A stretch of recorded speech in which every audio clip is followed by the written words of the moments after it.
are a couple of other parts of insurance that it's important to understand.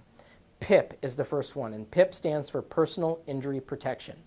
PIP is coverage that is no-fault coverage that pays your medical bills and some other things like lost wages and certain losses of benefits, regardless of whose fault the accident is. So, in other words, even if you cause an accident, you can still go to whatever doctor you want as long as you have PIP coverage.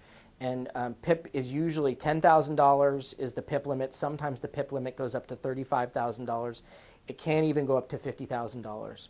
PIP is important coverage because it allows you to see whatever doctors you want to see to help you recover from the injuries that you suffered in an automobile accident. You don't have to go through your health insurance if you have PIP. Now, the last type of insurance that it's crucial to understand is uninsured and underinsured motorist coverage. Basically, uninsured motorist coverage protects you if you have an accident that is caused by an uninsured driver. So if it's an uninsured driver's fault, then your uninsured motorist coverage will step into the shoes of the driver that hit you and pay you benefits up to the maximum limits that you purchased. Underinsured is similar. That is that if, let's say, for example, the person that hits you has the liability minimum limits of $2,550, but they cause $1 million worth of damage to you. Clearly their $25,000 of coverage isn't enough to cover the $1 million in damage, so they are underinsured.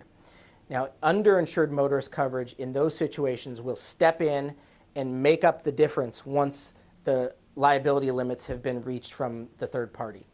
Now, it is crucial at this time to have as much uninsured and underinsured motorist coverage as you can get for yourself. The amount of uninsured and underinsured motorists out there is growing every day as the economy becomes worse and worse, as more people lose their jobs, more people are simply not paying their car insurance bills, and so there are more uninsured and underinsured drivers out there. The only way to protect yourself in the event that you have an accident with one of those uninsured or underinsured drivers is to have as much of that UM/UIM coverage as you can afford. It's important to know that UM/UIM coverage is not very expensive in the grand scheme of things.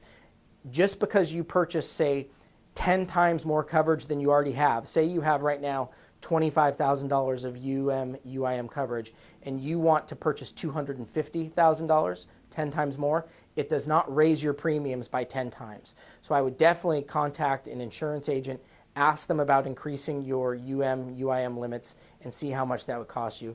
I strongly recommend that everyone does that.